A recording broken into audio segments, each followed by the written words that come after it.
things in life: a highly paid job in public relations, a flat of her own, and a man also belonging to her exclusively. Somehow she'd ended up as a personal assistant, which was a secretary in anyone else's vocabulary. She rented a one-bedroom apartment off Camden High Street with a small basement courtyard out the back and a crack in the bedroom ceiling. And as for the man, well, she believed in true love and commitment until death do us part. It had just never happened to her.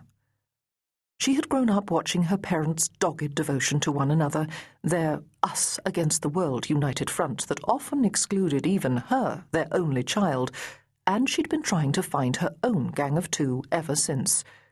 She'd just never imagined she would find it with someone who was already another woman's husband. Somewhere, way back in her previous life, Helen had been engaged to another man, Simon, the last in a series of long-term boyfriends. Looking back now, she couldn't remember exactly what she'd seen in Simon. Well, she could, because he was young and good-looking, and he had a reasonable job and just the right amount of ambition, but she now found it impossible to fathom why she had stayed with him for 5 years. The one legacy of her parents that she couldn't shake off was the idea that relationships were for life. So she ignored the fact that she was the one making all the future plans, and she tried not to notice how his eyes glazed over when she talked about saving up for a deposit on their first shared flat. She had invested years in this man. It had to pay off. There was no way she was going to admit defeat. That is, until Simon gave her no choice in the matter. They'd been cooking dinner together, their nightly ritual, which Helen thought was a sure indication that their relationship was mature and serious. "I'm being transferred," Simon had muttered into the colander full of potatoes he was peeling. Helen had flung her arms around him. "You got the promotion. Regional manager, wow! So we're moving to Manchester." He'd kept his head down, seemingly engrossed in digging out a particularly stubborn eye. Not exactly, no." "Where then?" He was making her nervous, standing there stiffly while she attempted to hug him. He'd put down the potato peeler and turned to look at her, taking a deep breath like a ham actor about to have his big soap opera moment. "I'm moving to Manchester. On my own." He'd gone on to say that of course it wasn't Helen's fault. It was all him. He was afraid of the commitment. He felt too young, he said, to be settling down with one woman.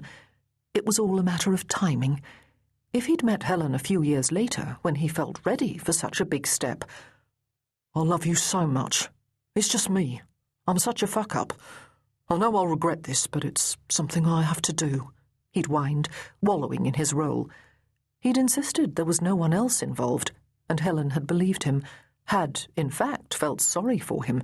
He seemed so pained by the choice he was having to make. 2 months later, the news had filtered back to her that he was getting married to another woman. Helen was 35 at the time. Bruised and battered by the failure of the relationship more than the loss of Simon himself, she had taken the separation hard.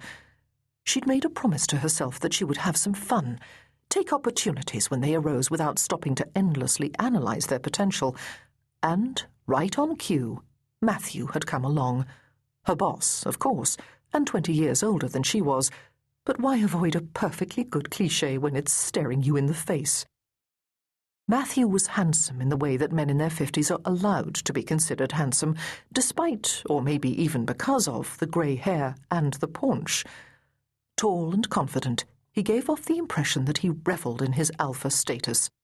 His hair was thinning, but he still wore it collar-length and swept back, disguising the round, hairless spot fairly successfully. When the time came for him to shave it all off and just be bald and proud, he would get away with it, as he seemed to get away with everything, because he had a way of striding around the world as if he owned it, that absolute self-belief that public schoolboys have, challenging anyone to dispute their place as high up in the social order. Physically, his most striking assets were his pale, icy blue eyes, which stood out in a face that was fairly ordinary, but he carried himself like he was the most attractive man in the room, and somehow that seemed to make it fact. His success at work seemed to function as an